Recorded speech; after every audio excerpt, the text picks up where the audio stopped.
Au nom du Père et du Fils et du Saint-Esprit. Amen. La paix de Jésus soit dans votre maison, sa paix et sa joie. Alléluia. J'espère que vous allez bien, que vous êtes dans la paix et la joie de Jésus. Ne cessons pas de prier pour la France, les amis. Prions, prions, sans cesse, sans cesse. Et bien sûr, nous prions pour d'autres situations, bien évidemment. Nous lisons le Saint-Évangile, chapitre 13 de Saint Jean, selon versets 16 à 20. Que ta parole, ô Jésus, rentre dans mon esprit, que ma bouche proclame ta parole et que mon cœur l'accueille. Amen. En vérité, je vous le dis, le serviteur n'est pas au-dessus de son Seigneur et l'envoyé n'est pas au-dessus de celui qui l'envoie. Alors, avant de continuer, parce que là je vais faire verset par verset, parce que c'est trop compliqué, sinon il y a tellement, c'est d'une telle densité, merci Jésus par ta grâce. Jésus, le chapitre 13, aborde dès son entrée de Saint Jean le lavement des pieds. Jésus lave les pieds de ses apôtres. Et là, Jésus fait un discours après avoir lavé les pieds de ses apôtres. Donc, voilà le contexte. On ne lit pas ça hors contexte de ce qui nous est dit dans le chapitre. Donc, en vérité, je vous le dis, le serviteur n'est pas au-dessus de son Seigneur et l'envoyé n'est pas au-dessus de celui qui l'envoie. Jésus rappelle donc son autorité absolue. Il est le chef. Ce qui veut dire chef veut dire la tête. La tête, c'est Jésus qui dirige tout. Si maintenant vous savez ces choses, heureux êtes-vous si vous les mettez en pratique. Les choses, c'est-à-dire que Jésus a dit qu'il invite les apôtres à se laver les pieds entre eux. Et laver les pieds veut bien dire se positionner dans l'humilité, en serviteur. Ce que Jésus lui-même a fait puisqu'il a lavé les pieds de ses apôtres. Mettez en pratique cette humilité, dit Jésus, parce que sans cette humilité, c'est la catastrophe.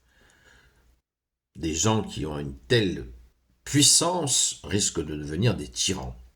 Donc Jésus les met bien en garde contre ça.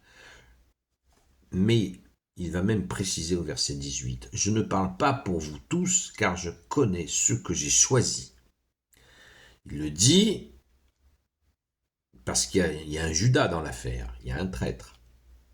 Je ne parle pas pour vous tous, car je connais ceux que j'ai choisis. Il sait qu'il y a des gens qui ne basculeront pas dans le pouvoir ou l'argent. Il est écrit, celui qui partageait mon pain a levé son talon contre moi. Donc ça, c'est directement parler de Judas, qui l'a trahi. Et cela va se vérifier. Donc Jésus annonce, on est là le jeudi saint, la veille de la crucifixion. Merci Jésus d'être offert pour nous. Donc, c'est la veille. C'est ce moment où Judas a été dénoncé Jésus. Voilà.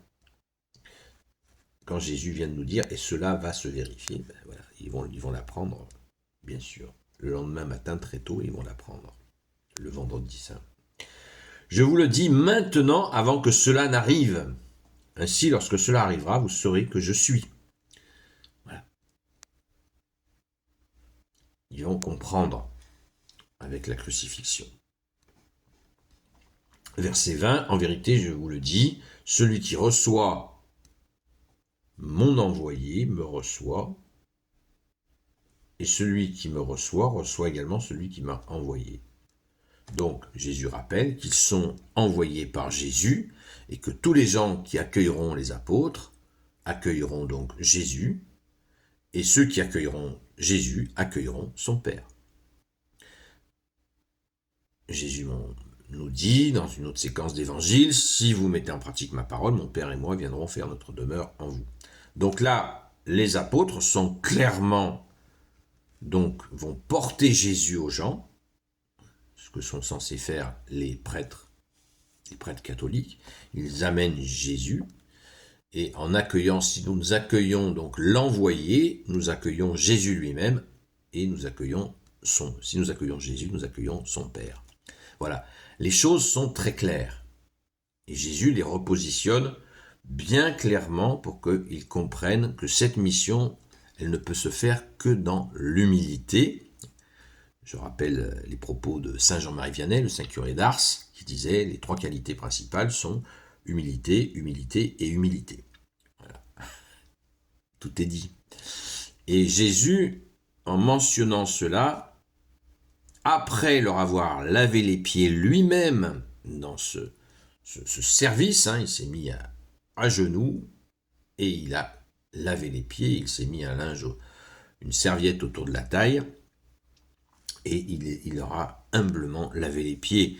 Il faut quand même mesurer la puissance de la chose, car en leur lavant les pieds, il va les rendre purs pour faire la continuité de ce qu'a fait Jésus lui-même, purs pour recevoir la force d'en haut, que Jésus a nommée ainsi, préparée par le Père à la Pentecôte, où ils vont recevoir les langues de feu de l'Esprit Saint, une puissance que personne n'a jamais reçue, par l'Esprit Saint. Donc l'Esprit Saint, dans une grande puissance, va venir sur eux, mais encore, Jésus a précisé, vous allez recevoir la force d'en haut, préparée par mon Père. Les apôtres vont faire exactement ce qu'a fait Jésus lui-même. Et Jésus, ça nous est dit dans les Actes des Apôtres, et le Seigneur était avec eux, dans l'invisible, bien sûr. Mais voilà, car Jésus, par ses miracles, a propulsé la foi, et les apôtres, par les miracles, propulsent la foi aussi, et la propagent. Voilà comment ça se passe, comment ça s'est passé, et ça continue de manière différente, parce que il y a des miracles, bien sûr, ça fait 2000 ans qu'il y a des miracles, mais ça ne se passe pas de la même manière, avec le même coup de démarrage extrêmement puissant, comme nous avons pu le voir avec Jésus et les saints apôtres. Amen, merci Jésus. Gloire au Père, au Fils et au Saint-Esprit, maintenant et toujours et pour l'éternité. Amen. Ô Jésus, toi qui peux tout et qui portes tout, toi le Sauveur, toi l'Emmanuel, je te confie toutes celles et ceux qui regarderont cette vidéo ainsi que leurs proches, selon ta seule volonté, ô Jésus. Sainte Marie, Reine des cieux, toi l'Immaculée Conception, toi qui écrases le serpent, toi qui as la lune sous tes pas, toi notre Mère, Notre-Dame, Saint Joseph, toi le juste, toi le saint, toi le sage, toi la terreur des démons, toi le saint gardien de la Sainte Église catholique apostolique, Sainte Marie-Madeleine, notre chère Sainte Patronne, et vous tous les saints et saintes, amis de toi Jésus, Saint Michel Archange, Saint Gabriel Archange, Saint Raphaël Archange, et vous tous les anges qui te servent au Jésus, je vous confie toutes celles et ceux qui regarderont cette vidéo, ainsi que leurs proches, selon ta seule volonté au Jésus. La paix de Jésus soit dans votre maison. Je vous donne rendez-vous ce soir sur TikTok à la grâce de Jésus, sur le compte Seul Jésus Sauve. Prions sans cesse. Merci aux amis de Sainte Marie-Madeleine de ne pas se lasser de prier. Ce groupe de priants, soyez bénis, courage et à très vite.